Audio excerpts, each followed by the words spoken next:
What a shock that a budget is late. I mean, no State of the State, no budget address other than a dog and pony show by this governor as he ran around the state afraid to face this legislature because he was afraid of empty seats. He didn't want to face us, so he took off on days that we were here in session. You all know it, and he hid like a coward. This guy should look in the mirror as to why this budget is late, but instead he blames the president. Unbelievable that he would blame Washington, because the last I checked, Washington's budget has always come out in October. Ours is in April. It's supposed to be. Now we're late. He should look in the mirror. He should not look to the Speaker. He should not look to the Senate. He should look at himself. He ran his mouth for months about the dysfunction in Washington, and this guy can't get a budget done on time. Ridiculous that we are at this point. And I agree with my speaker.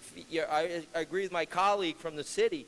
Your feet may be cold because hell may have frozen over, but I agree with Mr. Barron that that this is complete. Yes, I do. That this is completely dysfunctional, and that a 2-month extension is outrageous and it's punitive. And the reason he's doing it is because we don't get paid if we don't come to an agreement before that. He knows that. It's punitive. So finally, this legislature, after 6 years, stood up and pushed back against his thug nonsense, and here we are with a late budget. We probably should have had late budgets before that, but this House and the other House was far too accommodating to this guy, giving him everything he wants. Finally, we're pushing back. And that, I think, is a good thing for the people of New York. It's a bad thing that we're late with this budget because we're sent here to get a job done.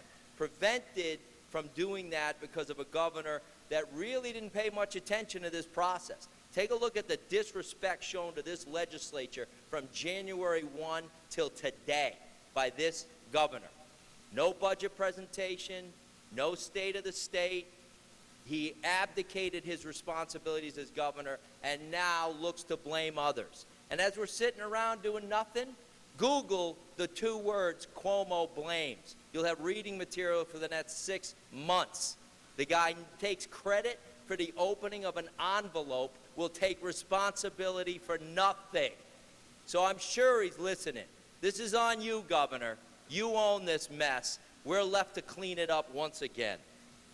It's simply pretty shameful to watch. I think the one thing that we take away from this in the minority is, again, really out of respect, the Democrats in the Senate and the Republicans in the minority should be included. That isn't a knock on this House or the Senate. The governor should, whether it's a Republican or Democrat, should include the minorities. The minorities in these houses represent millions and millions of New Yorkers. And for our leader to not be included is not at all appropriate. And for the Senate Democrat leader to not be included, not at all appropriate. We have a voice. That's why we are here.